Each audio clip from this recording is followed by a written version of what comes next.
Hello, I'm Jeffrey Varab, and today I'm going to share some technical drawing skills I've acquired over the past 30 years while working for companies like Disney, Don Bluth, ILM, and other animation companies.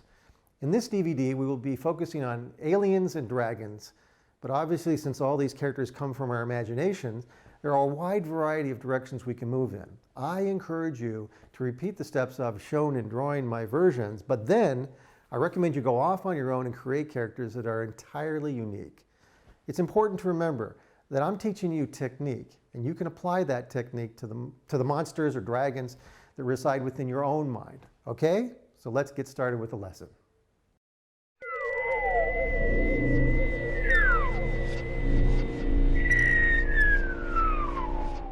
Hi.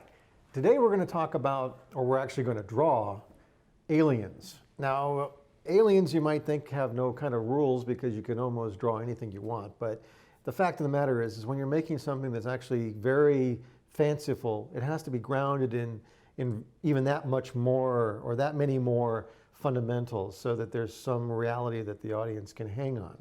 Now, I was given an idea with an alien that would be basically sort of like a potato shape, but yet would have 3 eyeballs and 3 separate eyes and fingers that sort of were like suction cups and then 2 big feet. So given that kind of premise, and I was given this idea, I thought, well, let's go for that. Let's see if we can actually make this work. So I'm gonna treat it a little bit more like I would if I was doing a little bit of a model sheet. And a model sheet is something that helps you sort of design a character from a front and a side perspective so that you sort of get a better idea of what it's going to look like if you were going to make it into, if you had to translate the idea to other artists to be able to draw too. So what I'm going to do is I'm going to start out first with the front shot. So again, I'm going to use the circle that we talk about a lot. And of course, like I say, that's very important. But in this case, instead of using the circle as the head, what we're going to do is use it as for basically a head without eyes. So what I'm going to do is I'm going to actually position it like this. I'm going to try to sort of figure out where my ground plane is going to be here. So I'm working with basically that. And what I'm going to do is I'm going to really focus the mouth on the body. So I'm going to sort of kind of imagine that would have been a nose about here. And I'm going to sort of drag, much like you see here how, if you notice, people have laugh lines or they have these lines that come out like that. It's also a very good reference point for where to attach the side of the mouth. If I take the line from the side here and sort of do this, pull it out to the side, and then take this, I'm going to just sort of give them a little sort of a pointy middle lip here, like this, and then maybe just sort of a bottom. I'm going to use that as sort of the mouth. Now what I'm going to do over here on this side is I'm going to actually draw the sphere over here as well. I'm going to try to sort of position where I think everything is according to the top portion there as well. But what I want to do is show on the side that maybe this thing is going to come out, maybe it's sort of like almost like sort of beakish. And if the nose was going to be about here, I'm going to sit here and sort of pull this down like this.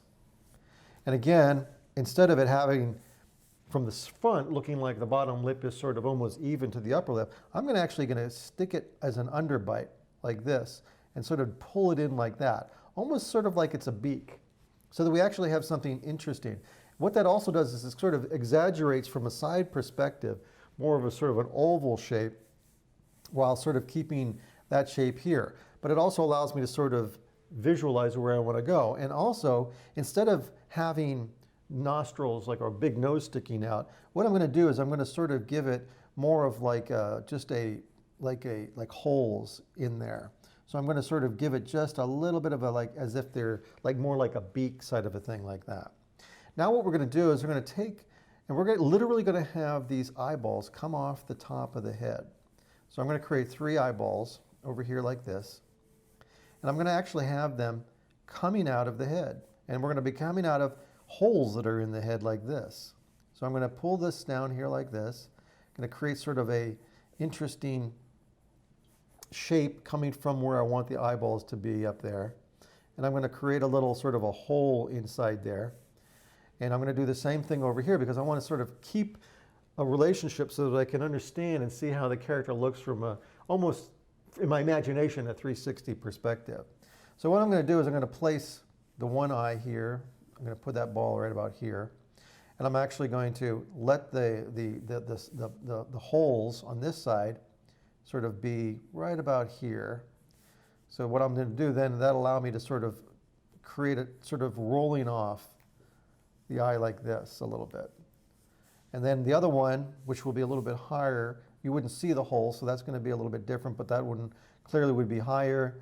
And then the other one would be behind it, which I'm not going to sit there and I'm not going to draw at this point, but it gives you sort of an idea of how that structure is going to work. And again, notice that when I'm breaking down the alien character, I'm actually trying to feel it. I'm trying to feel the forms, the shapes, as if it was something that I've seen before. And I'm also trying to apply principles from other characters or other things that I've known to make it as real as possible for those elements.